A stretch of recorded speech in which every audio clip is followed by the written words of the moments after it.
The God Avatar, Part 2. There is a newly made prophecy about this God incarnation, this Avatar, Kalki the Sleeping King, made by Wolf Ingesunu. It came to him in a dream more than a decade ago, and it is in an altered version of the ancient prophecies of Gildas. The alterations prove this to be a correct version for the new age, the age of Ing. The prophecy centers around the coming of the hooded man who is Vidar, son of Woden Hern. And I'll present it to you here, Wolf's prophecy. Hear now this my prophecy, 'tis now time for all to see. The truth was long ago foretold in ancient lands by men of old. 2012, the end of time, hearken to this eerie rhyme. False prophets spreading doom and gloom, I bring new hope, word spins the loom. One world, one sex, one race, they cry. Cease, false prophets, stem your lies. World peace, I mock your empty words. This land will fall by fire and sword. Listen, people of the South, the word comes from the horse's mouth. This land shall sink beneath the waves, so seek not shelter in the caves. When the silent pool will rise, storm clouds gather in the skies, raging seas crash through the dawns, white horses followed by the hounds. The mighty one, nursed of the dew, scorned by the mass, held by the few. An greater one shall come when the wolf devours the sun. When all seems lost, all hope is gone, then shall arise the hooded one. When the silent pool shall rise, stars align over northern skies, the Milky Way, our galaxy, born at the center of the tree. A man-child, virile warrior, son of the wolf, the mother bore. Son of Woden, son of earth, the womb of England shall give birth. The child of light shall wield the sword, from out his mouth shall come the word. Wolf's jaws engulf the hanged god, the cycle ended by the dog. The blue star shines bright in the sky, the hanged god now he must die. At the center of the tree the black sun shines, though few can see. Through the triangle shall come Vidar, the avenging sun. The hallowed one, bearing the word, he who wields the broken sword, forged anew by Wayland wise, whose sparks light up the northern skies. One world, world peace, they cry in vain. The lords of law, arise again. False princes tremble on this earth.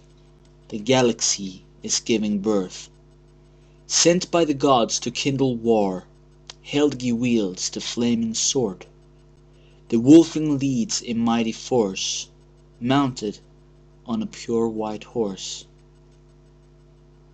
When helmet of the hunter god appears once more on downland sod, when spear is shaken, splintered shield, the sword of wrath this god will wield. Inside the treasure box is hid, beneath the wooden casket's lid, dark goddess, ruler of our time, the torques from he she seeks to hide. But she shall hide the rings in vain, the golden torques are found again. The age is ended, hail the dawn, the dragon slain, the evil gone. Awaited long the golden age, prophesied by many a sage, The child of light shall end the old, the rightful king, the warrior bold. Wolfe also predicted in his The Hooded Man prophecy that, quote, "In the days of the lion, spawned of the evil brood, the hooded man shall come to the forest. There he will meet with Herne the hunter, lord of the trees, to be his son and do his bidding. The power of light and the power of darkness shall be strong within him, and the guilty shall tremble." End quote. This might be where he is born, where and when the king awakes. In other words, where and when Vishnu decides to enter his body, when he becomes Kalki, Vidar, and so forth. Remember, many sentences are like metaphors, similar to how our Indo-Europeans understood that their gods were archetypes and not physical beings roaming the clouds.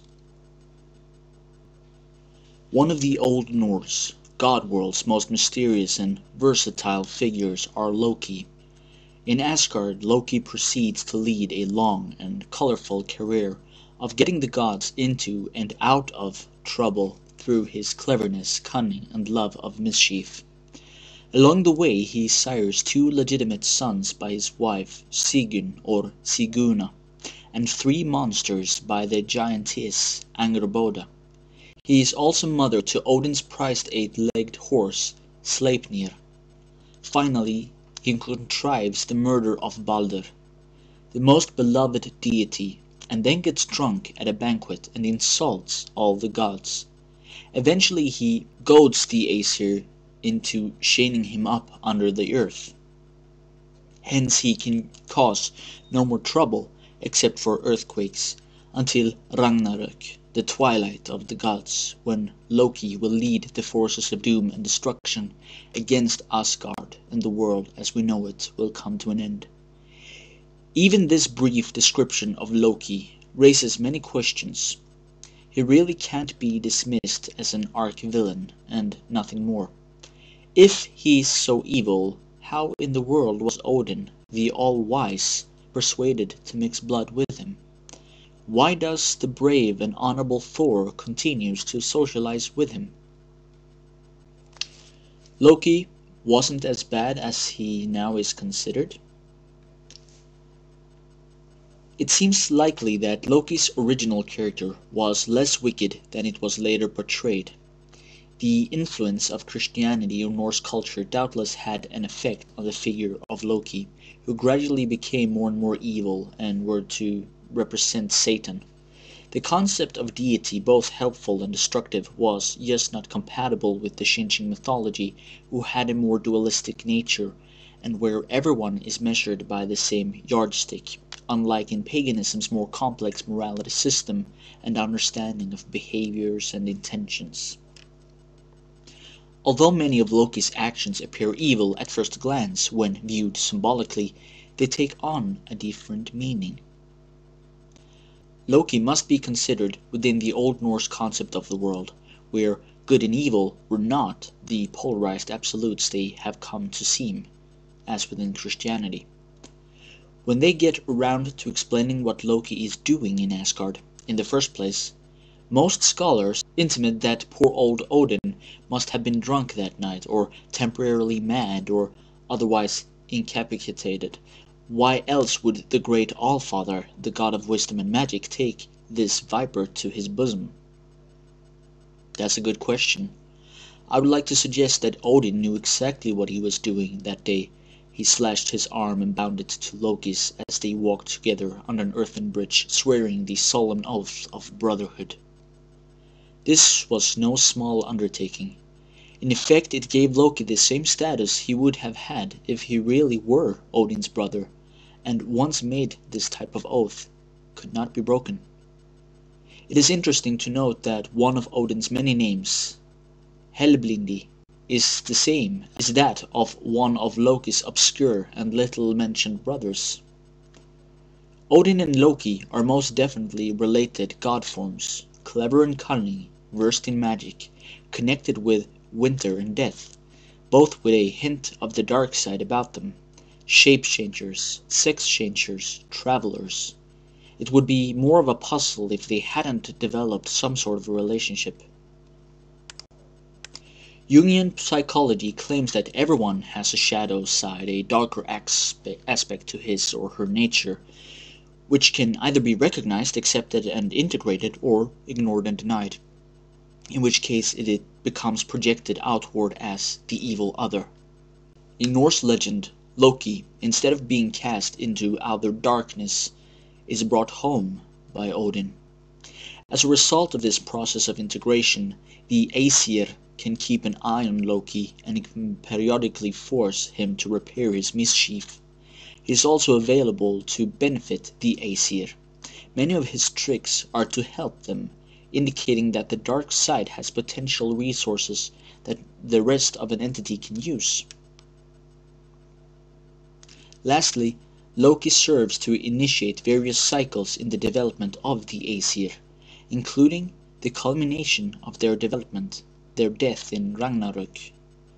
As two opposing forces on a wheel will cause it to spin, the union of Odin and Loki serves to keep the universe in equilibrium. Either force alone would produce total destruction, or, conversely, stagnation. By working together, they keep the wheel of time moving. And what is Thor, that nice, upstanding young god, doing running around with Loki? When it's time to hitch up the goats, more often than not, it's Loki he calls to be his traveling companion. Why should this be? For one thing, both gods have a connection with fire. Loki, as I've mentioned before, is said to have developed from an ancient fire demon. Thor, the god of thunder, causes lightning with the sparks emitted from his chariot wheels or from his thrown hammer, and his eyes glow like coals and themselves throw off sparks when he is angry. It is sometimes suggested that Loki represents the lightning that accompanies Thor's thunder.